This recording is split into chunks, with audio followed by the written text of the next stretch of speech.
Last year's game between Mount Carmel and Southern was an old-fashioned gunslinging shootout at Southern. Will that be the case again tonight? We'll find out in a moment. Friday night's game at the Silver Bowl was also Pediatric Cancer Awareness Night, as both teams wore gold socks to bring awareness to pediatric cancer. And George Campbell of Catawissa, who is a patient at Geisinger Janet Wise Children's Hospital, flipped the coin to start the game. Southern Columbia took advantage of a partially blocked punt to get excellent field position to set up their first touchdown, a rushing touchdown by Adam Feudale, one of his 3 on the night, as Southern Columbia rolled past Mount Carmel 45-7 in Mount Carmel. The Tigers led 25-0 after the first quarter, and they held the Red Tornadoes to a -7 yards rushing for the entire night. Feudale ended the game with 136 yards on 22 carries, while Nick Becker threw for 139 yards and 2 touchdowns.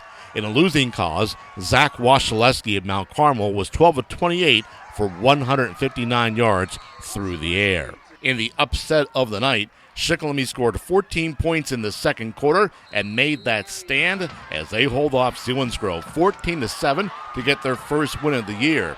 Gian Turber picked off Isaiah Rapp and returned it 5 yards for a touchdown to put the Braves up 7-0. And then Nick Dunn caught a 37-yard touchdown pass from Garrett Kimberling to make it 14-0 Braves at the half.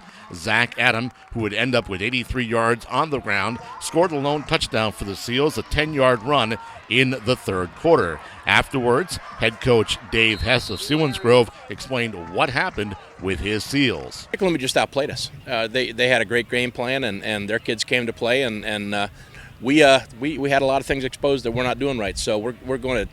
I told the kids we're going to benefit from this game in the long run. You have to build positives from a loss. Now, this game was terrible for us to lose. But on the other hand, there's no question. You get all the mistakes you made. You get a look at them. You get a chance to correct them.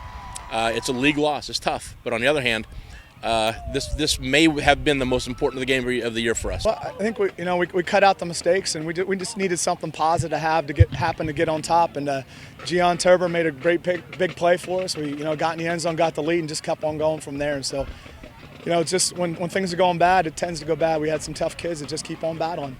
Goal line stand down there, right? I think once we got going, we told the kids, we had some bad breaks, but we got to earn them. You got to make your own breaks. And the kids, when they had the fourth down, driving in there, and the defense held their own, and just a great win for us. Elsewhere around the valley on a Friday evening, Danville rolls past Shamokin at home 28-7 to keep the Indians winless, while the Ironmen go to 3-0 on the season. It was Williams Valley 54 and Millersburg at 13. Pine Grove took advantage of some East Juniata miscues to remain undefeated at 3-0 as they win 33-14. Juniata gets its first win of the season as they rally past Lime Mountain 17-14. They stopped Lime Mountain on the 1-yard line with 10 seconds left to go in the game on a 4th and 1. In a game that featured a combined 72 points scored, it was Mifflinburg by 4 points over Milton, 38-34. Bloomsburg keeps Warrior Run winless. They win 34-7. Lewisburg bounces back from the loss at Mount Carmel last week to roll past Hughesville, 42-7. Upper Dauphin had an easy time with Halifax. They go to 2-1 after their 69-6 win. It was Tri-Valley getting 13 fourth-quarter points to upend Newport 13-7. And Central Columbia, who's the 2-1 of the year, they get by Loyalsock 25-14. For Football Friday night in Sunbury, Shawn Wood, The Daily Item.